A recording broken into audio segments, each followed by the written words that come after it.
سورة الرحمن مدنية. بسم الله الرحمن الرحيم. الرحمن علم القرآن خلق الإنسان علمه البيان. الشمس والقمر بحسبان والنجم والشجر يسجدان والسماء رفعها ووضع الميزان ألا تطغوا في الميزان وأقيموا الوزن بالقسط ولا تخسروا الميزان والأرض وضعها للأنام فيها فاكهة والنخل ذات الأكمام والحب ذو العصف والريحان فبأي آلاء ربكما تكذبان. خلق الإنسان من صلصال كالفخار وخلق الجان من مارج من نار فبأي آلاء ربكما تكذبان. رب المشرقين ورب المغربين فبأي آلاء ربكما تكذبان. مرج البحرين يلتقيان بينهما برزخ لا يبغيان فبأي آلاء ربكما تكذبان. يخرج منهما اللؤلؤ والمرجان فبأي آلاء ربكما تكذبان. وله الجوار المنشآت في البحر كالأعلام فبأي آلاء ربكما تكذبان. كل من عليها فاني ويبقى وجه ربك ذو الجلال والإكرام فبأي آلاء ربكما تكذبان. يسأله من في السماوات والأرض كل يوم هو في شأن فبأي آلاء ربكما تكذبان. سنفرغ لكم أيها الثقلان فبأي آلاء ربكما تكذبان. يا معشر الجن والإنس إن استطعتم أن تنفذوا من أقطار السماوات والأرض فانفذوا لا تنفذون إلا بسلطان فبأي آلاء ربكما تكذبان. يرسل عليكما شواظ من نار ونحاس فلا تنتصران فبأي آلاء ربكما تكذبان.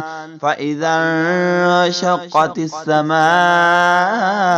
فكانت وردة كالدهان فبأي آلاء ربكما تكذبان.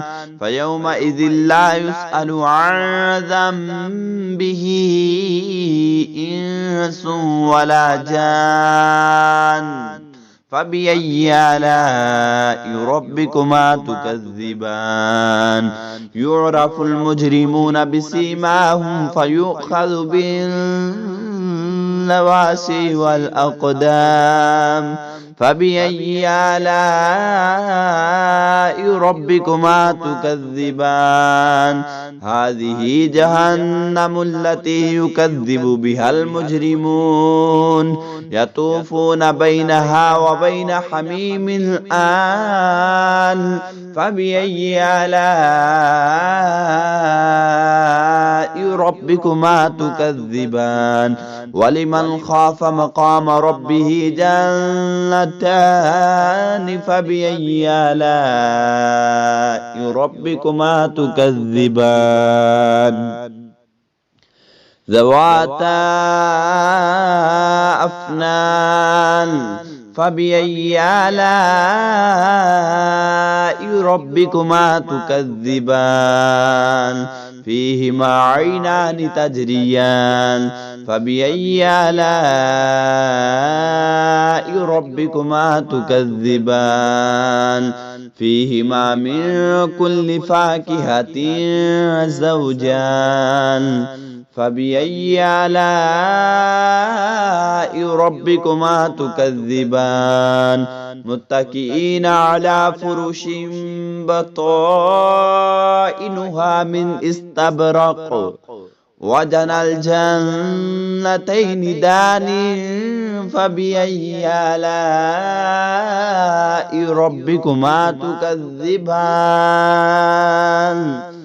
فيهن قاصرات الطرف لم يطمثهن إنس قبلهم ولا جان فبأي آلاء ربكما تكذبان كأنهن الياقوت والمرجان فبأي آلاء ربكما تكذبان هل جزاء الإحسان إلا الإحسان فبأي آلاء ربكما تكذبان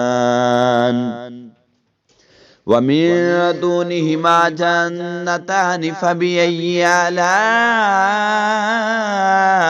ربكما تكذبان مدهامتان فبأي آلاء ربكما تكذبان فيهما عينان نضاختان فبأي آلاء ربكما تكذبان فيهما فاكهة ونخل ورمان فبأي آلاء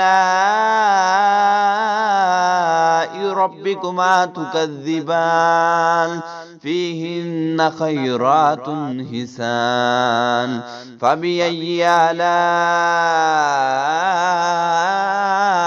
ربكما تكذبان حور مقصورات في الخيام فبأي آلاء ربكما تكذبان لم يطمثهن إنس قبلهم ولا جان فبأي آلاء ربكما تكذبان متكئين على رفرف خضر وعبقري حسان فبأي آلاء ربكما تكذبان تبارك اسم ربك ذي الجلال والإكرام